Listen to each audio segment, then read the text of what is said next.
Hello to all of the amazing people, TheNeomare here, and welcome to another episode of Limbus Company. I am in the final dungeon of the chapter 5, the story conclusion here for this season, so probably like main thing, although there are plenty of other things as well. So, I'm on floor 1 still, had a nasty fight last time. I decided not to give up on it, although it did seem like we're gonna lose some people, but they're gonna come back to life on the checkpoint. If you wanna check it out, you can find the full playlist in the comment description below the video, and we're gonna continue our journey here.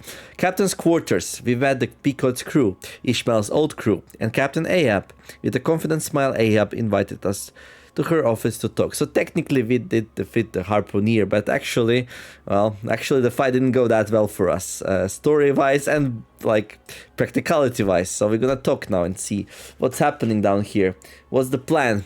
What can we do? Let's move on forwards.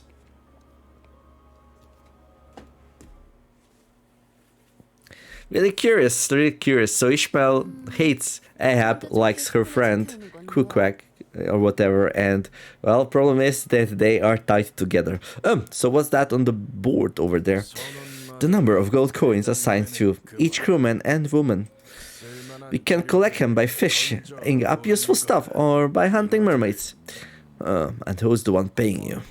The captain, obviously. He's saying that there is economic activity within the whale's stomach. What need of gold coins could you have in here, let alone the means of procuring them? Told ya, we'll be out of here in just a little bit. And once we're off this whale, I'll get paid 63 gold coins.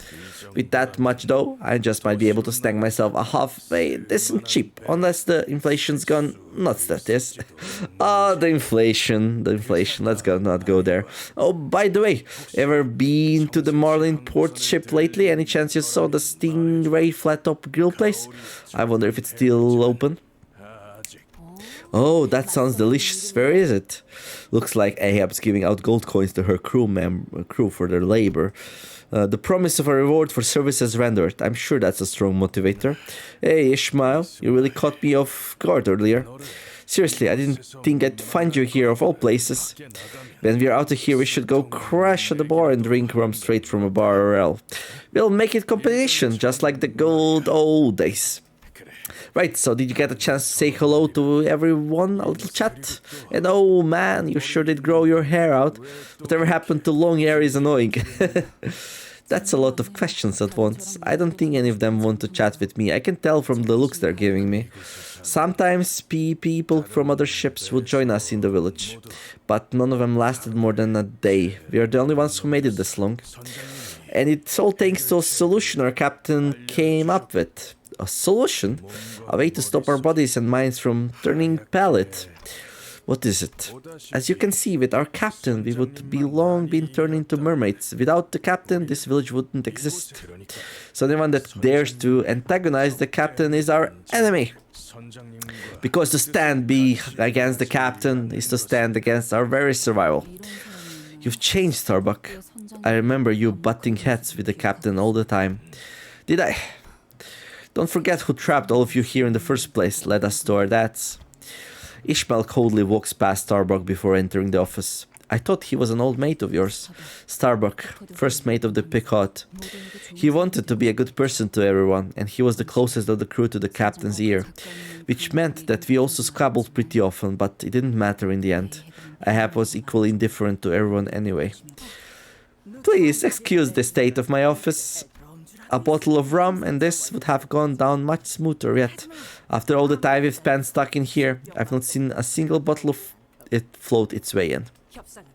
Executive Manager, allow me to take charge of this negotiation. Ishmael cannot be trusted to make a rational decision, and you, Executive Manager, cannot properly communicate with this woman. She will only hear your ticking sounds. Sure. Captain Ahab, is it? Allow me to hazard a guess. You rode in here voluntarily in search of something that the pallid whale devoured. This means that you and your present company have also found a way to keep yourself from turning into mermaids. Well, that's true. Well, Ahab, even if evil, is pretty smart, isn't she? Well, I don't suppose there's any point hiding it when we already come this far. We are in search of a certain object. Its appearance is a Don Quixote started explaining, looking around excitedly as though she expected the captain to suddenly produce the golden ball from her pockets. Wait, are we really going to just tell her everything?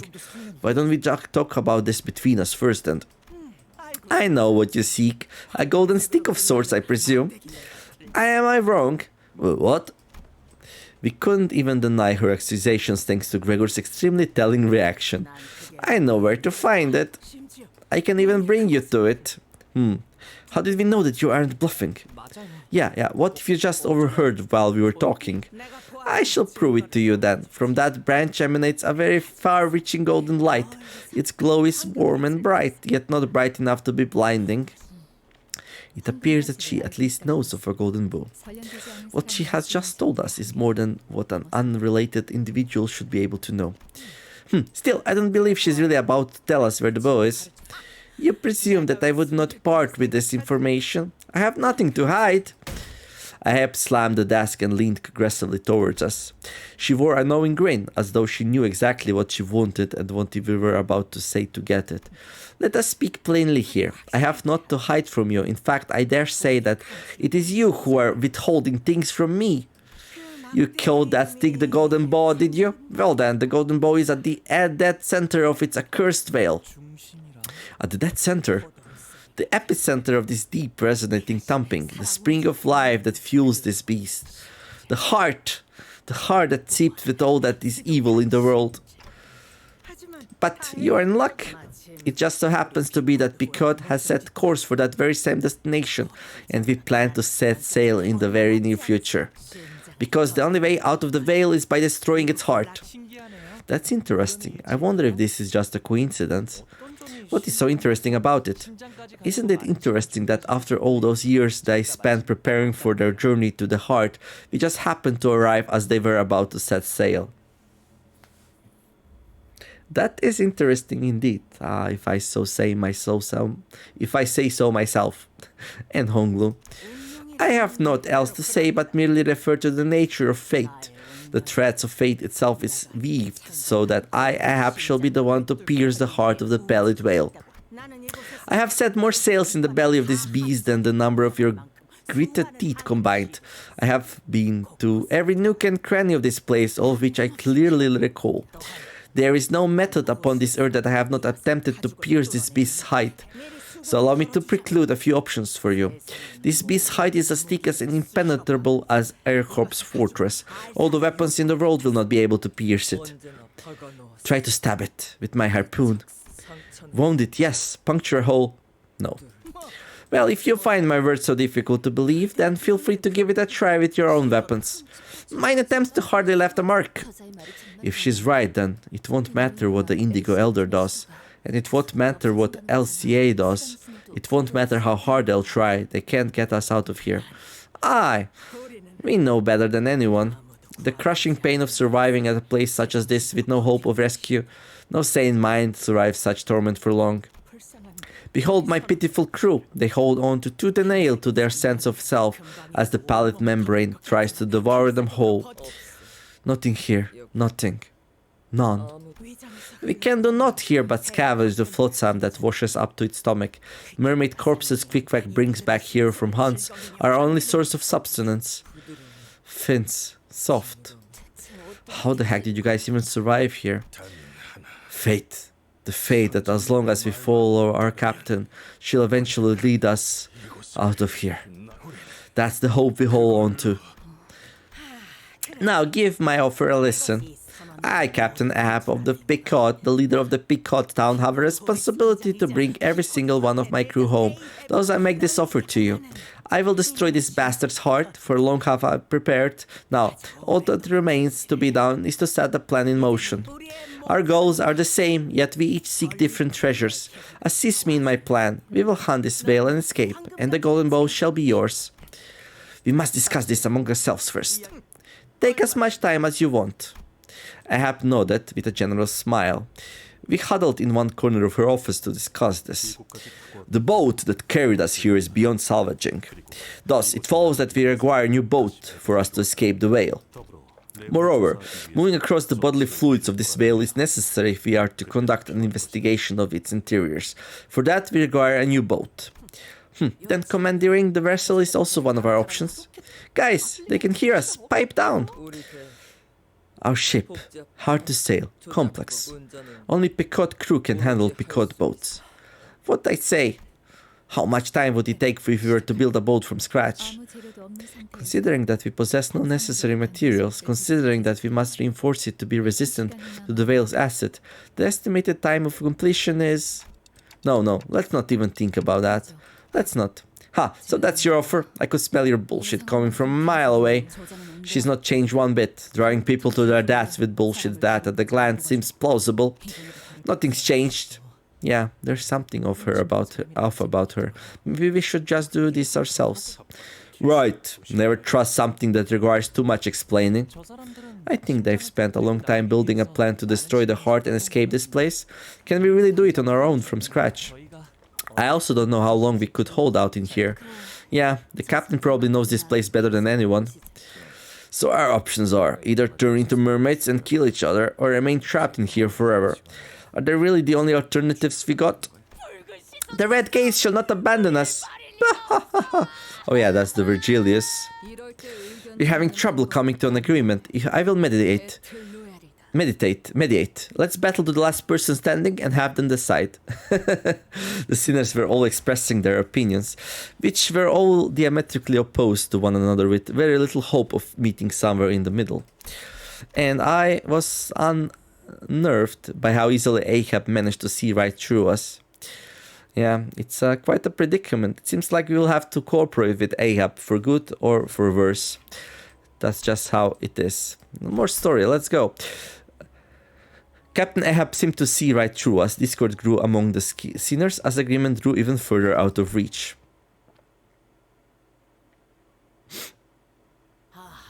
I see that you're having some trouble coming to an agreement among yourself.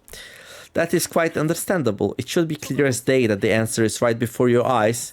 My offer is perfect for your present, rather desperate situation. But that is the whims of fate.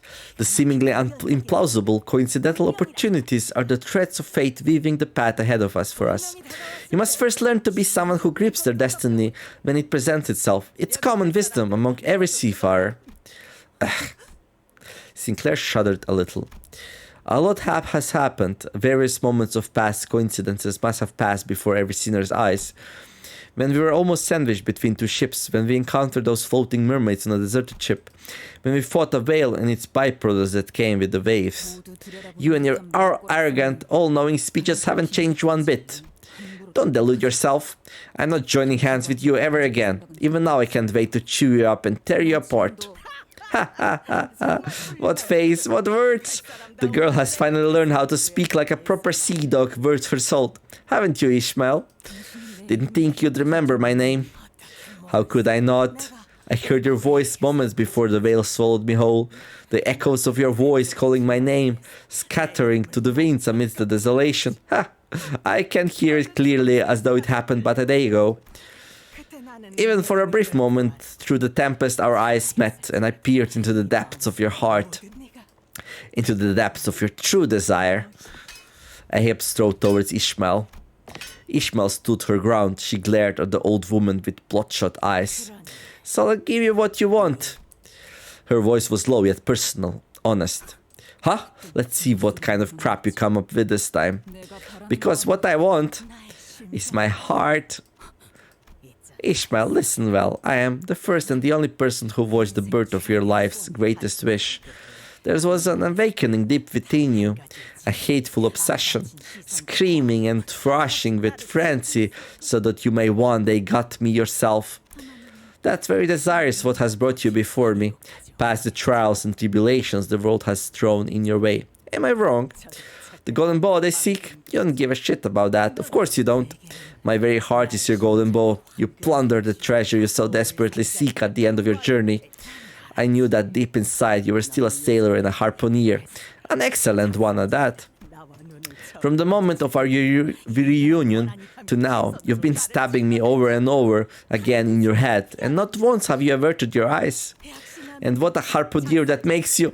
Were I well, I would have willingly given you my heart to kill. You'll give me your heart? You know better than anyone that I do not lie, Ishmael. You know where the bow of my accumulated passion has set the course to. Help me destroy this Vale's heart, and I, Captain Ahab, shall willingly give you my life. Can we trust that? That seems a little bit, you know, convenient.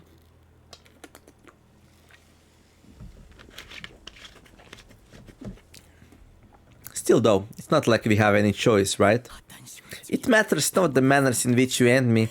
I will accept it all gladly. So Ahab is so determined to kill the whale that she's willing to give her heart and her life to Ishmael just to do it. That's called obsession, ladies and gentlemen. Don't let obsession take over your life. Doesn't end well, usually. Ahab snatches Ishmael's harpoon and brings it close to her throat. Now, do you not wish to tear me open my arteries? Allow me to make this task even easier for you. Shall I turn my neck so that my veins are plain to see? All of this is yours, as long as I can achieve my goal.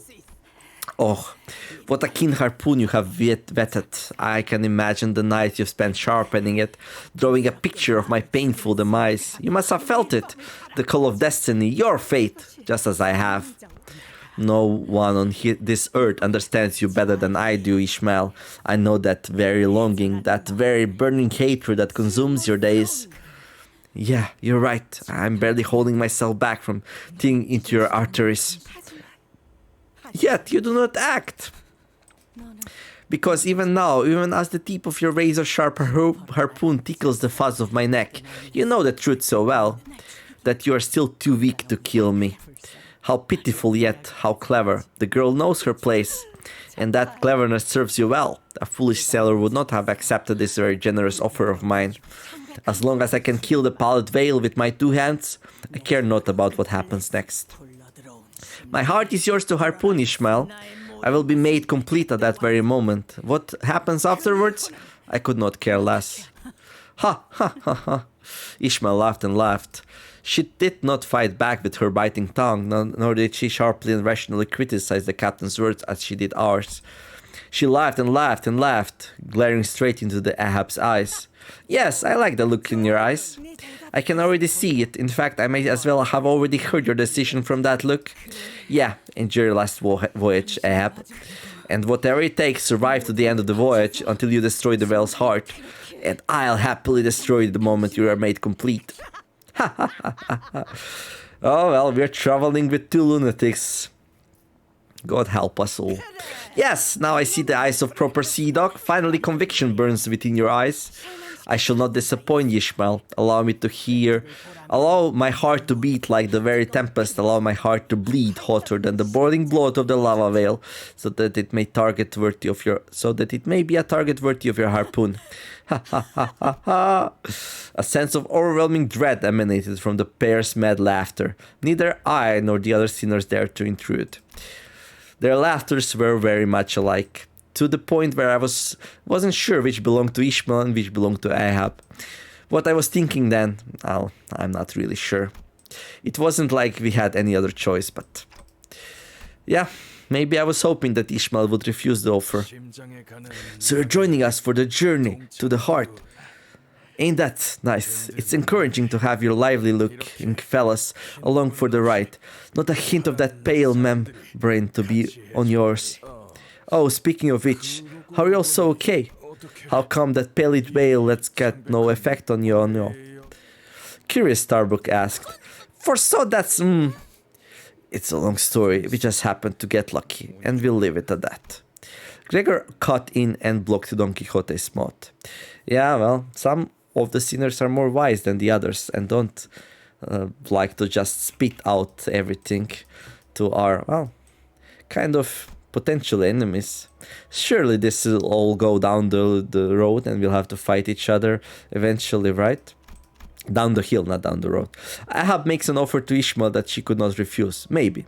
I was hoping that Ishmael wouldn't accept that offer, when I didn't even have a better alternative.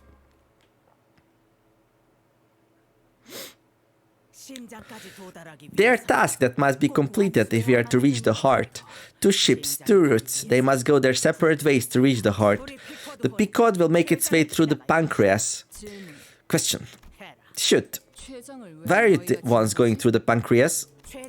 The whale's pancreas is vast and filled with treacherous acid.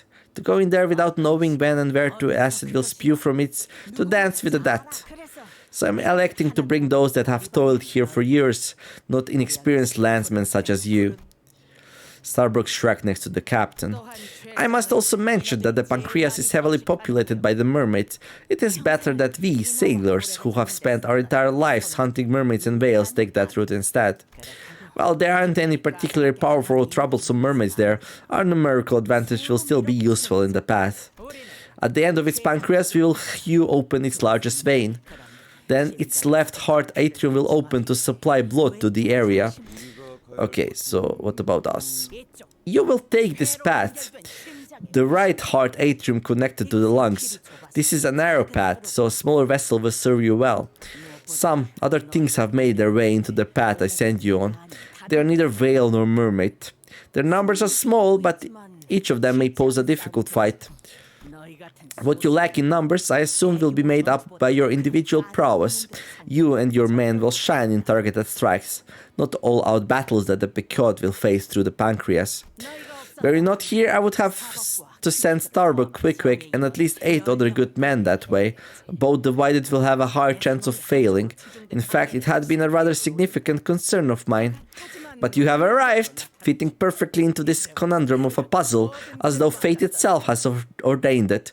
Destiny is a one fickle thing, is it not? Miss Ahab must be referring to abnormalities that we've swallowed alongside the Lobotomy Corporation branch. So you know something about those odd creatures. Indeed, our encounter was ordained by fate, the very destiny that leads me to the heart of the Vale. Kill the monsters there. Hew open the arteries, and the right atrium shall open. And we will meet again at the heart where the atriums meet. Then I shall enter and destroy its core, the heart of the heart, if you will. Verily, you proclaim that there is a heart within a heart? I see that you have little experience contending a foe so great as the Vale. It is obvious that such a colossal creature would have a heart that fuels its heart. Is that supposed to be obvious? The sun shall shine on us again only when we destroy the heart beating with the very essence of evil. Through the Vale's sundered flesh shall the gentle light reign over us. And you will impale me with that final harpoon to end my breath once and for all. While I'm yet to analyze the geography of this entity, the general structure of the plan appears sound to me, Executive Manager. Yeah, I agree. Looks like Ahab wasn't kidding about checking every nook and cranny of the belly of the Vale. She did all that with a singular desire to hunt to kill this great whale once for all, and for such a long time. I still don't like this. Are we supposed to just listen to some dodgy captain ordering us around? I thought the clockhead here was our boss. Why don't we just finish this with our own hands instead of relying on her? Let's just do this ourselves. Let's 1 or 2 of us go mad and turn into a mermaid. At least it wouldn't have been our work at the end of the day. A most irresponsible suggestion. I would have been the first to suggest that had I not estimated our losses to be higher than 1 or 2 of us. So why didn't you? We are at significant disadvantage when it comes to information on this battlefield. The executive manager's life may be at risk at any moment. Not even witless rookies risk or gamble with the lives of their superiors. And all that for your pride? What foolishness! As long as we destroy the heart, I can end her. As long as we destroy the heart. She grit her teeth as she repeated it to herself like a mantra, so that she may never forget, not even for a moment. Right then, we will meet again at our rendezvous point. Let this be a good voyage to us all. The sunlight is within our grasp, my dearest crew. We will soon breathe deep the metallic, treacherous stench of the city's air. Well, not you, though, right? Or do you intend to betray us? I have provided us with a boat that could bring us all the way to the heart. Only Pequod's crew steers Pequod boat. So, I steer. Quick joined us as our helmswoman. Quick wasn't lying. This boat wasn't like any other boat we'd ever seen. Its body was made of flesh and bones. I also noted that a few pieces of metal plates were visible between the organic materials. Only a crew of the Picot could possibly know how to steer this bizarre ship. Right, off we go. Into the journey. Into the heart. Journey to the heart. Captain's quarters 4. Ahab makes an offer to Ishmael that she could not refuse. Maybe. I was hoping that Ishmael wouldn't... Okay, we already saw that. Okay. And here we are at the checkpoint. Everyone got nicely healed. And yeah. We are good to go. We do another fight. Ahab would pass through the Whale's pancreas with her crew, while we would pass through its right heart atrium. Once we have completed our missions, we would rendezvous before the heart and proceed from there. Quick joined us as our helmswoman. Quite a mouthful. Okay. 4 out of 6. Well, I'm expecting this fight not to be too horrible, so...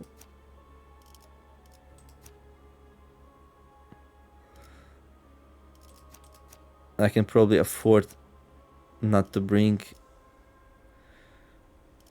her some more. I don't know, actually. This will be an easy fight. 5 mermaids and that's it. Right? Ishmael stares wordlessly at Quick.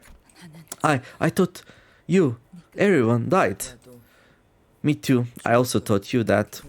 Where I was, we buried dead people. No burning. In earth, in hearts deep, never to dig up again. Because we have to forget. Did you bury me too? I want to see sunset again.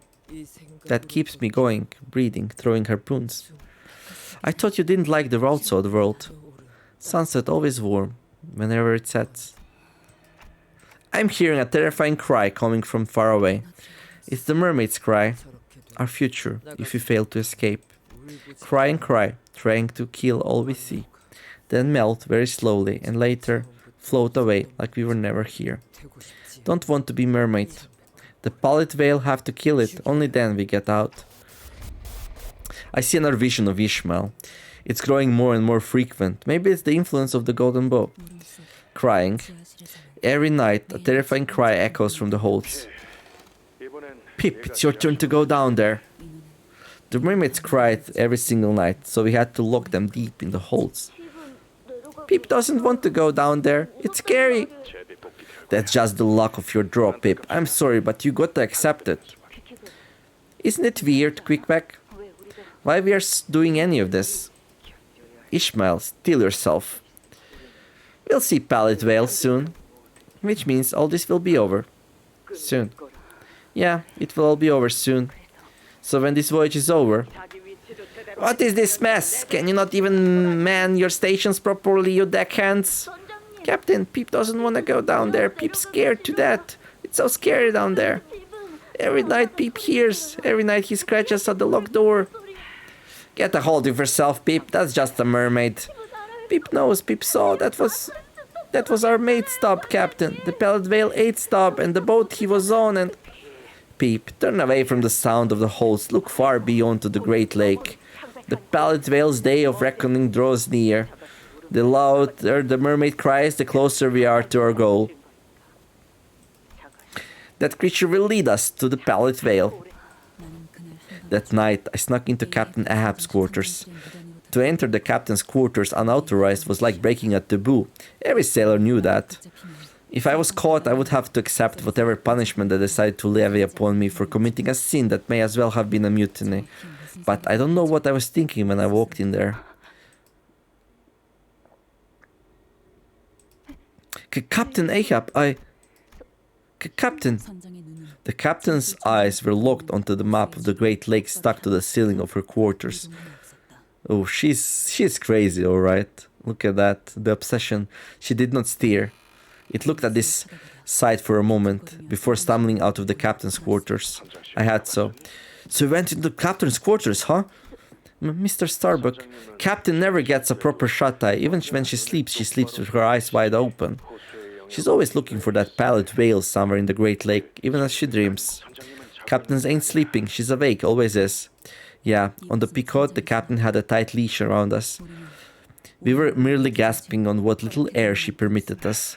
Go and get some rest, like Captain said. That whale's gotta be close. I don't always stand the captain, and sometimes I wished she'd entertain some different ideas. But we won't have to suffer much more of that. We'll all be free soon. Yeah, about that. Once we kill the pallid whale and leave this ship, well, they are trapped. They were trapped on that ship. Similar how the sinners are trapped on the Limbus. Yeah. Right. What is this thing? Oh, this is it's not an abnormality fight. Okay, so we got some palidified thing hook and a pallid entwined mermaid. Well, anyway. Let's go.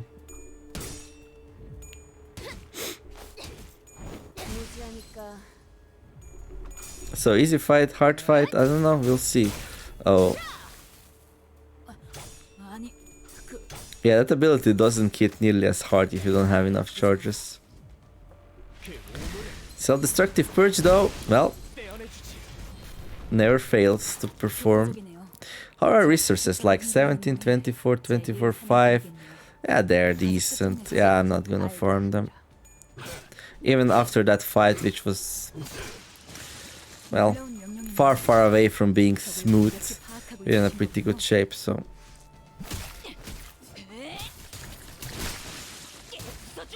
Sojima! Shoot. It's so nice to have such powerful identities. Really makes things much easier. Well, that's the reward of me like being very consistent at playing this game. Well, obviously I'm not playing it as much as some free-to-play players are. I did support the game a little bit by buying the battle passes, but nothing super crazy. And yet it did save me a lot of time. I think it was worthwhile investment. For me, who plays like a lot of different games, definitely was worth it. But anyway, here's where I'm gonna make a cut at the Picot town entrance, well, exit really. And I'm gonna see what highlights I had. Hope you enjoyed the episode. If you did, don't forget to like and subscribe. I wish you all to have a wonderful day. Do some nice things, be kind to each other, and let's make the world a better place together. Thank you all for watching, and see you in the next episode of Limbus Company. TheNeomare signing out. Bye bye.